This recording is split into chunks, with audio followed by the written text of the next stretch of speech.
Hello, and welcome to the new debut of the Creamsicle Chronicle podcast. My name is JT Olson. I am your host for the first time streaming as part of the Bucs Report website network. For those of you who have not seen our show, my co-host and I, Garrett Ballard, we are transferring from the Around the Block network. We are now joining the Bucs Report family. We're both very familiar with the Bucs Report family. Garrett and I both write for Bucs Report. So we're excited to be moving our show over to this platform. We're excited to be collaborating with other Bucs insiders, Bucs content creators, and more of the Bucs fan base. So this is kind of a rebranding. It's kind of a fresh start for this podcast, and it's super exciting for us. So Garrett could not be here tonight. He is unfortunately sick, so he's kind of missing our own party, so to speak. But that's okay, because he'll be back next week. We're going to be talking, hopefully, Bucs playoffs. But I don't want to get ahead of myself right now. You know, we have 24 hours before we can talk playoffs, if at all. So, like I said, I just want to focus on the here, the now, and kind of just bask in the fresh start of this Bucs Report brand. But I do have to touch a little bit on some things that are unpleasant, unlike our move over here to Bucs Report. And that's a little bit of the Saints game. And, man, I don't want to rehash it too much because it's Friday. No, not even now. It's Saturday now. And the game was a week ago, but, man, that was disappointing. For the Bucs to just come out and be completely dead on arrival.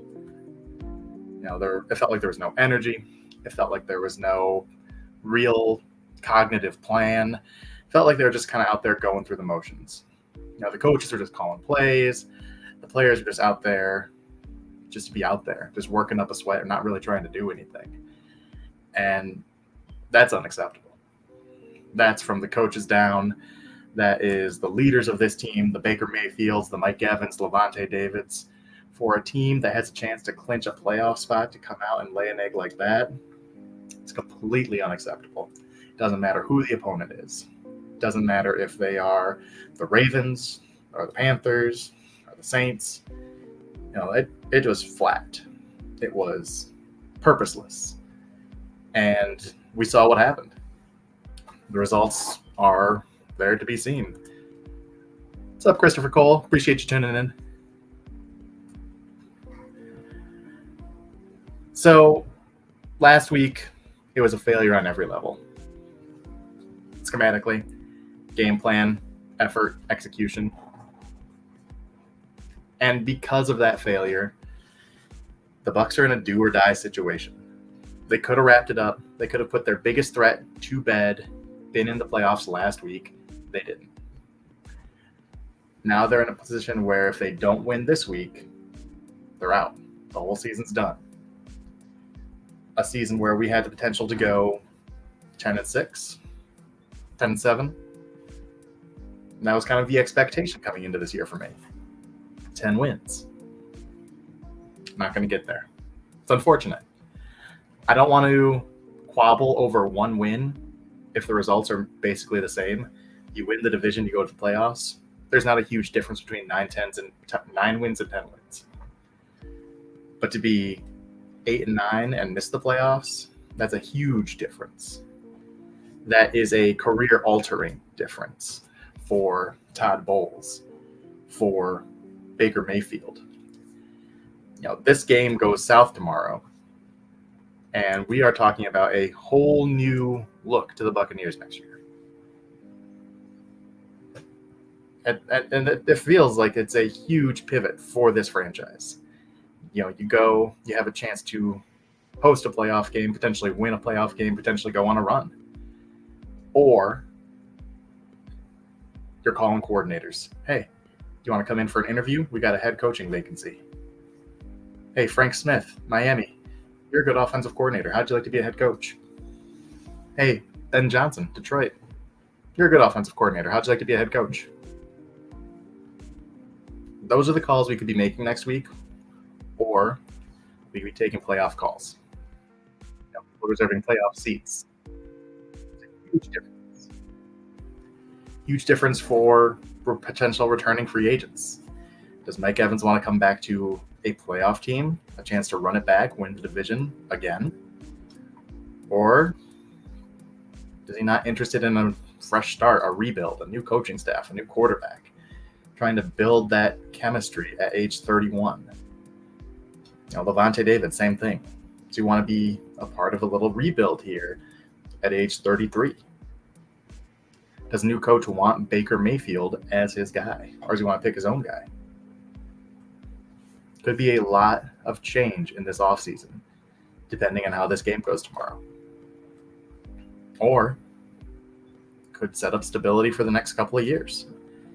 Let's say this game goes well, which I think we expect it to. Bucs probably host the Eagles a week from tomorrow. Let's say they win that game. Todd Bowles is back. Let's say they win another game. Todd Bowles is back for a couple of years, because if you win 2 playoff games, you bought yourself some time.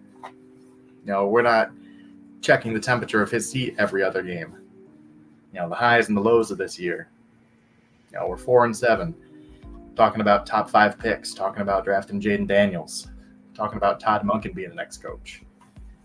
Then we win 4 in a row, talking about Super Bowl. The swings of this season have been dramatic. And it's all going to change. It's all going to be finalized tomorrow. It's weird that so much hinges on a game against the worst team in the NFL. Panthers are the worst team in the NFL. 2-16. No, 2-15 now. 2-14? Math. 11 p.m. math. It's never good. Panthers won 2 games. They got 1 game left to play. So at their best, they win 3 games this year and they get the first pick in the draft, if they could keep it. And the Bucs are betting their whole season on beating that team. And you know what? I don't feel confident. Not as much as I should. This is Panthers team that almost beat the Bucs last time around. A 3-point game. 21-18. Squeaked it out. Had a big Mike Evans touchdown that really saved the season. Started a winning streak. Christopher Cole. They should have come out like the players in the Texans and Colts game. Yeah, that was a good start to that game. That's a good game. I'm kind of watching it on and off throughout the evening. Just checked the score a little while ago before I went live, 17-all. The way that game started, exciting. Team marches down the field, scores. Another team responds, 75-yard touchdown. That's fight. These are 2 teams that are battling for a playoff spot. A playoff spot that they don't even know if they'll get. They don't control their destiny, and that's a division. But they are fighting for it. And you gotta love it. 2 guys who are in the thick of the Coach of the Year conversation. Todd Bowles, not so much. Basically the same record, very different feel for what these teams have accomplished. Talking about the Colts, Shane Steichen, rookie head coach, took over a bad football team. It's on the door of the playoffs. No one expected that Colts team to be good. A rookie quarterback who got hurt playing Gardner Minshew most of the year. And then the Texans, man, they've never been good. They had a blip with Deshaun Watson before, Deshaun Watson did Deshaun Watson things, allegedly. But, that franchise have been rudderless since its existence. Going back to David Carr. Going back to, you're going to take Mario Williams or you're going to take Reggie Bush first overall. A long time ago, thinking about taking a running back first overall. That's how long the Texans have been bad. But here they are, pushing for a playoff spot with a first-year head coach. Todd Bowles in the same spot. I think this is his 5th season as a head coach. Inherited a team that had won a playoff game the year before. Had a lot of really good players, a lot of Pro Bowl caliber players coming back. Established quarterback. Hall of Fame guys in their prime. Levante David, Mike Evans. The up-and-coming stars, Tristan Wirfs, Antoine Winfield Jr. He inherited a lot of talent. Somehow these teams all have the same result. Fighting for their lives in the last week of the season. Not ideal. But win tomorrow, and it doesn't matter. Now, it all comes down to this. Just one game. We had 8 good weeks. We had 8 bad weeks. You get 1 week left. Decides your season. Is it a good season or a bad season? And it should be a good season. There's no reason the Bucs should lose this game. Going to Carolina, where, that stadium has been so dead and lifeless. It's going to be essentially a Bucs home game if there's any Bucs fans in the area. They're giving away tickets as punishment for, parking violations. Oh, double parked. Got to go to the Panthers game this weekend. Sucks to be you. That team is completely dead. Their coach is gone. Their owner is throwing drinks at fans. It's a train wreck over there. And it's going to be for a while, so get used to the Panthers being on bottom. But it doesn't matter if the Bucs lose tomorrow, because the Bucs are just one notch above them. They're going to be in third in this division if they lose tomorrow. Second in the division if things go well, and I say that in quotations, because then you still miss the playoffs. It's still a failure of a season. Wasted another year of Levante David, another year of Mike Evans. Cannot afford for tomorrow to go poorly in so many ways. But I'm trying not to stress on it. I'm trying not to, because realistically, it shouldn't. It just shouldn't. You're talking about a Panthers team that's rolling out a rookie quarterback. And granted, he's played 17 weeks already. He's not really a rookie anymore. Bryce Young should be playing the best ball of the year. But this is a guy who's thrown for less than 2,800 yards this year.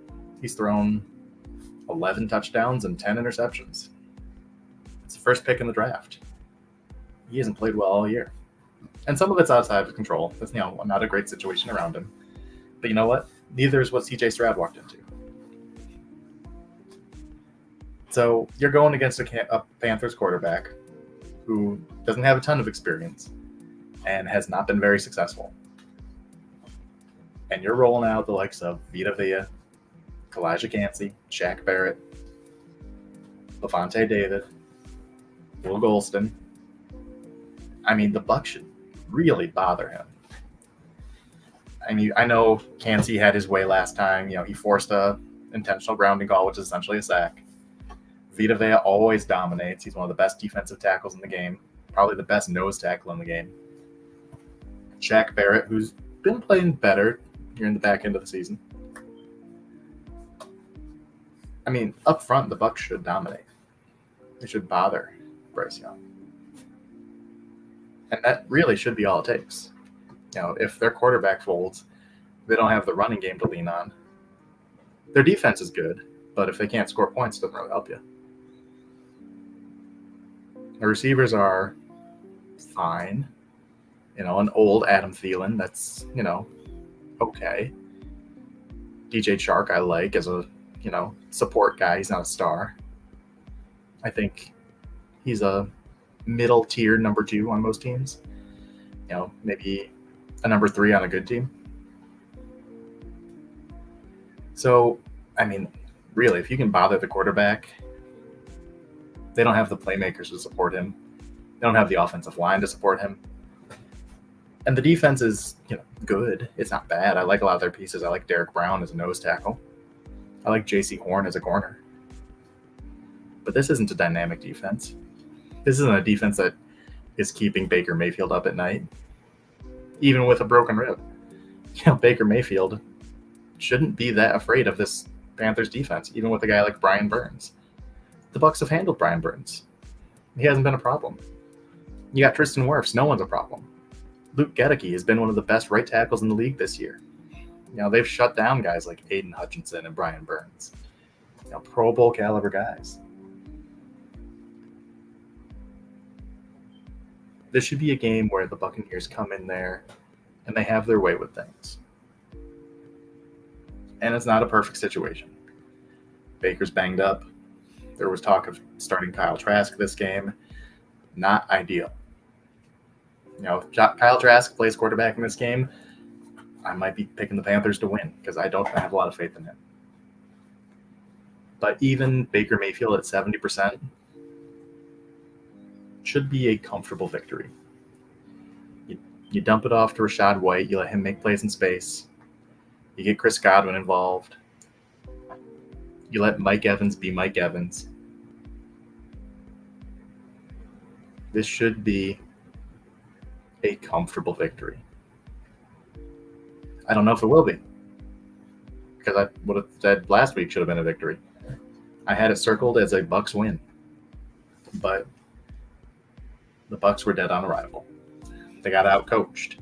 They got outplayed. They got out-hustled. And that's been a theme this year for some of these losses, getting out-coached. Critical of Todd Bowles and his game management, not using timeouts, not pushing for points when he should. Dave Canales and his play call sequencing. I saw a graph this week that said the Bucs are the most heavy team when it comes to run, pass. So they're running on first down, they're running on second down, and then when they have to throw the ball, they'll throw the ball on third down. That's not good. You don't want to be that team. That team is predictable. That team is behind the chains. And that's been a big part of the Bucs' struggles on offense this year. It's very Byron Leftwich-esque, who was not a good coordinator. Dave Canales, I think, is a better coordinator. But when you're sequencing your plays like that, it doesn't feel like it.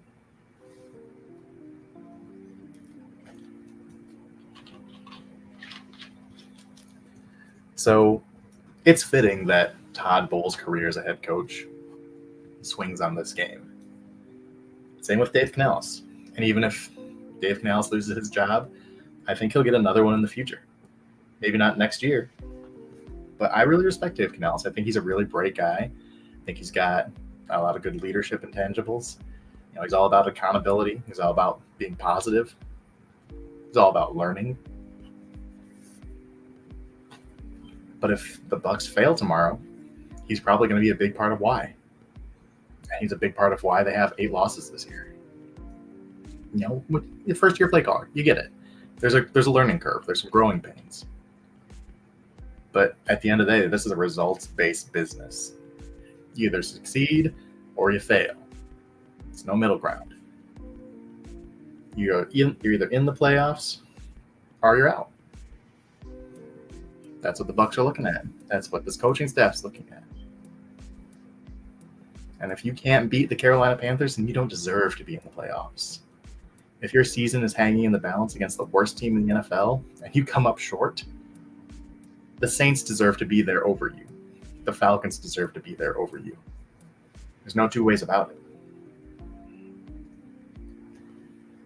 So I'm trying not to stress tomorrow. I feel like it should be a win. Man, this coaching staff makes me think more about these games than I should. They make me more nervous than I should be. But this is a team the Bucs can out-talent, even if the coaching isn't great.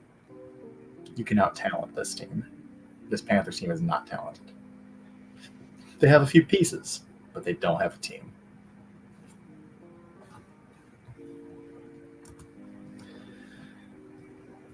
Want to do a couple of bold predictions. Me and Garrett, we like to do 2 bold predictions apiece leading up to a game. Garrett's not here, so I'll just do my 2. My first bold prediction, Antoine Winfield Jr. He's got some things to say this week, which I'm going to touch more on a little bit. But he wants to make a statement in this game. He wants the world to see him in this game. And I think he's going to. I'm going to put Antoine Winfield Jr. down for a pick and a sack. Raise those Pro Bowl stats. Make the world know you. Let there be no doubt that you are an all-pro player. Should be in the Pro Bowl. And my second bold prediction. It's going to be not Mike Evans, not Chris Godwin, but it's going to be Rachaad White breaking the 100-yard mark in this game. And total yards, rushing and receiving. I think he's going to get to that 1,000-yard mark as a rusher, and I think he's going to put up 30, 40, 50 yards as a pass catcher. Because if Baker's hurting, he's going to want to get the ball out quick, dump it off to Rashad, let him do work in space. So I'm going to go 130 total yards for Rashad White. Those are my bold predictions. Got a star on defense, shine. Got a star on offense, shine. I think there's going to be a lot more stars for the Bucs than that. I think Kalash Kancey's going to get in on the fun. I think Lavonte David's going to get on the fun because don't forget this. This could be Lavonte David's last game with the Buccaneers. This could be Mike Evans' last game with the Buccaneers. Let's not overlook that fact going into this game. Those guys are going to want to stand out. They're going to want to show up and fight in this game. And I think they're going to. I think they're all going to be making impact plays. When it's all on the line, your stars have to shine the brightest. And I think that's what they're going to do, no matter what the coaches do, even if the coaches are in your own way. The Bucs stars are going to shine in this game. So with that, I do want to touch a little bit on the Pro Bowl because we're talking about Bucs stars, and a lot of them got overlooked this week. Shout out to Mike Evans making the Pro Bowl, his 5th, absolutely deserved. I know I live up here in Michigan. A lot of Detroit fans were not happy that Amon-Ra St. Brown didn't make the Pro Bowl, and Mike Evans is kind of the guy they targeted as, hey, he should be in over this guy. Nope. Mike Evans leads the NFL in touchdown catches. He is one of the most dominant big play wide receivers ever. Like, you think about Randy Moss, you think about Tyreek Hill. Mike Evans is the same kind of explosive element. He doesn't have the same profile. You know, he's bigger, 6'5", 230. Tyreek Hill, small, fast guy. But the results are basically the same. You let them make splash plays. You let them catch 75-yard touchdown passes. That's why Mike Evans leads the NFL in touchdown catches. So shout out to him. He deserves it, boosting up that Hall of Fame resume, because we know the Hall of Fame committee looks at that kind of thing. Pro Bowl, All Pro, those things matter to Hall of Fame voters. Whether that's right or wrong, it matters. It shouldn't matter because Lavonte David has 1 Pro Bowl in his career, and he's maybe the best linebacker in the last 20 years. Definitely top 3. But you know what? He's probably going to take a little time to get into the Hall because he doesn't have those accolades. So it's good to see Mike Evans get another one. He's going to be a Hall of Famer one day, hopefully spending his whole career in Tampa. So I was happy to see him get that nod. But there were more snubs than there were anything for the Bucs. The biggest one, Antoine Winfield Jr. I've been saying it basically all year. He's playing like the best safety in the NFL. And he is. He's on that short list. It's a conversation between him, Jesse Bates. Some people put Kyle Hamilton in that mix. I think he's really good, but really, I think it's Antoine Winfield. I don't think it's that close. Best safety in the NFL. Didn't get a Pro Bowl nod. They got 3 safeties in there from the NFC, and Antoine Winfield isn't one of them. Got Budda Baker in there, who's a good player, but not having a great year. No interceptions, no forced fumbles, 50 tackles. That's not great. It's nothing to write home about. And it's damn sure not Pro Bowl worthy. So for Antoine Winfield to be left out for someone like that, it's disappointing. I mean, and it's one thing to get it from the fans because fans vote for their guys. People in Dallas vote for Cowboys. People in San Francisco vote for Niners. People in Philadelphia vote for Eagles. You know, the Tampa Bay is not the biggest market out there. And a lot of times their stars get overlooked. You know, I get that. That's part of the process. But you expect more from the coaches and from the players. The guys who have to game plan for these players, who have to compete with these players. You know, I think anyone who has gone against Antoine Winfield this year knows what he is. I think anyone who has had to scheme against Antoine Winfield, hey, watch out for 31. And that's a talking point for every team the Bucs play. He's going to come on the blitz. He's going to be in the box. He's going to be over the top. Watch out for interceptions. He's a ball hawk. Anyone who is involved in the game knows that. So for him not to get those 2/3 of the votes to get him over the top into the Pro Bowl, man, that's a bummer. He deserves it. And I do think he'll be an All-Pro. I'm creating my own version of the All-Pro, who I would vote for. That's going to be out on Bucs Report this week. And he's first-team All-Pro for me. And I try to look at it as objectively as I can, but he's just the best in the game right now. And I do think he'll be either first-team or second-team All-Pro next week when those awards come out. So for him not to be a Pro Bowler, and that devalues the Pro Bowl for me. And I think for most fans, because anyone who knows the game knows it.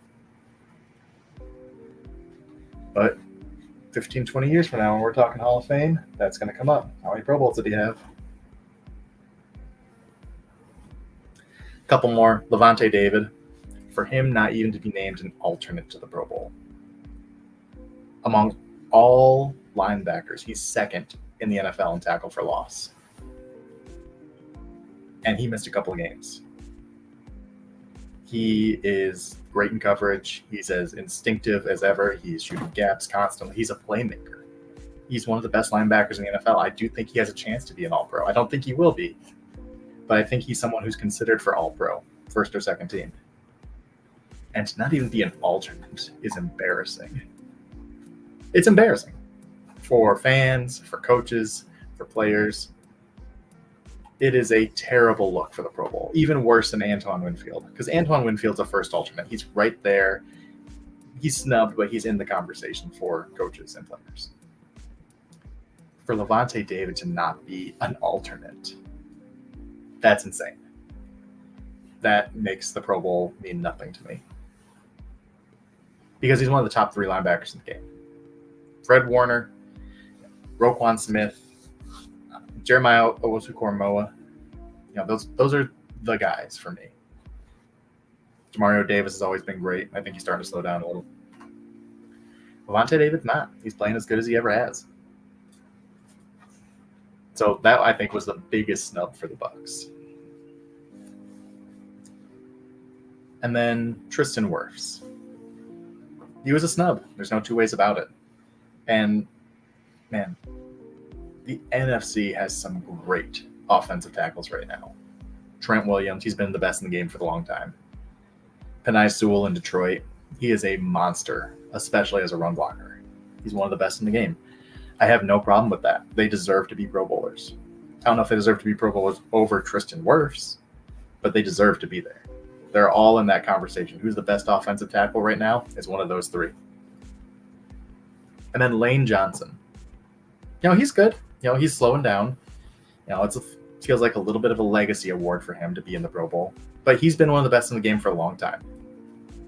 Do I think he's better right here, right now than Tristan Wirfs? No, I don't. But he's still great. And I think that's just bigger market in Philadelphia, more name recognition, been there, done that more. So, I think Tristan Wirfs should have been there over him, but I'm not mad about it. You got 3 great tackles there. Is it a snub? I think it is. But, that's just how it goes. Got to make tough decisions, these kind of things. So that's going to wrap it up. I can touch a little bit more about Rachaad White, how he isn't an alternate. I think he really could be. He's one of the best in the NFL in total yards. I could talk a little bit about Villa. He is just such a dominant force in the middle. He's, I think, a 5th alternate. Baker Mayfield, I think, is like a 5th alternate. The Bucs got some alternates. They got some guys who should have been alternates. There was some recognition. I won't sit here and claim absolute disrespect for the Bucs, with the exception of Antoine Winfield Jr. and Levante David. Those 2 are just stupid. 2 of the best in the game at their position. One, I think, is the best. And Levante David, he's not far off from being the best. Right here, right now, at 33. So those are the two that I'm mad about. The other ones I understand. Tristan Wirfs, I get it. Hard competition. He's probably better than some of those guys, but it's fine. I'm trying not to be mad about it, but you talk about a guy like Levante David, and you talk about not what he's doing now, but you're talking about legacy. You're talking about Hall of Fame. He for his entire career, he's been better than Bobby Wagner, who was named to the Pro Bowl this year. The gap between them right here, right now, it's wide. Levante David is a far better player. And I think he's been better his entire career. More narrowly when Bobby Wagner was in his prime. But Levante David's always been better. Yet, Bobby Wagner has like 9 Pro Bowls. Levante David has 1. That bothers me. When this whole thing is over, when their careers are done, Bobby Wagner is going to go to jail for stealing Pro Bowls from Levante. But you know what? He's going to get in Canton. He's going to be a Hall of Famer. He's probably going to get in before Levante David because of that. And that is something that I find unacceptable. All-Pro, Pro Bowls, those are what really help write legacies. And Levante, he's left a legacy. It's been one of the greatest linebackers ever. So I hope that he, when his career is done, gets the acknowledgement for that. He deserves acknowledgement for that. He hasn't gotten it throughout his career. I'm just hoping when it's all over, he finally gets that. So I'm going to get off my soapbox. That'll do it for now. We are going to talk more Buccaneers ball next week. We typically go live Fridays at 9:30.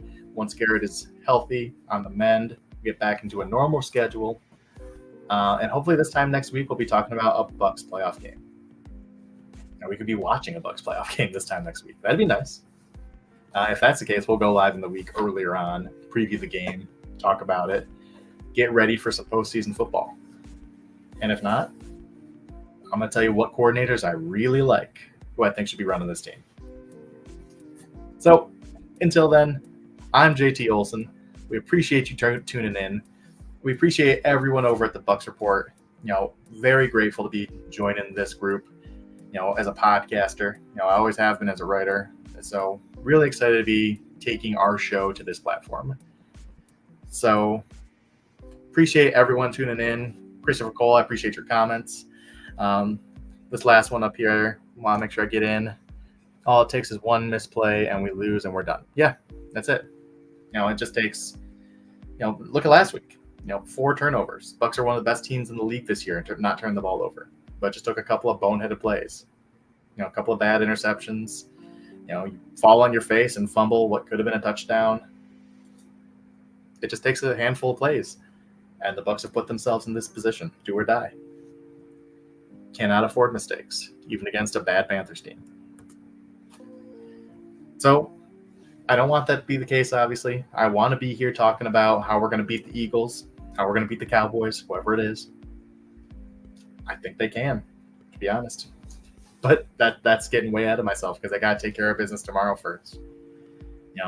Like I said, they only beat the Carolina Panthers by 3 last time around, and they had to come back to get that win. That was not an easy win. There are some 3-point wins where the box score is misleading and it was a blowout for most of the game. Not the case. Carolina Panthers gave the Bucs everything they could handle and more. And they could do it again tomorrow. I hope they take care of business, but we'll see. So, until next week, I'm JT Olson. You can catch me on Twitter at IcewaterOlson. You can catch our show, the Creamsicle Chronicle podcast, on Twitter at the Creamsicle Crew. And until next week, go Bucs.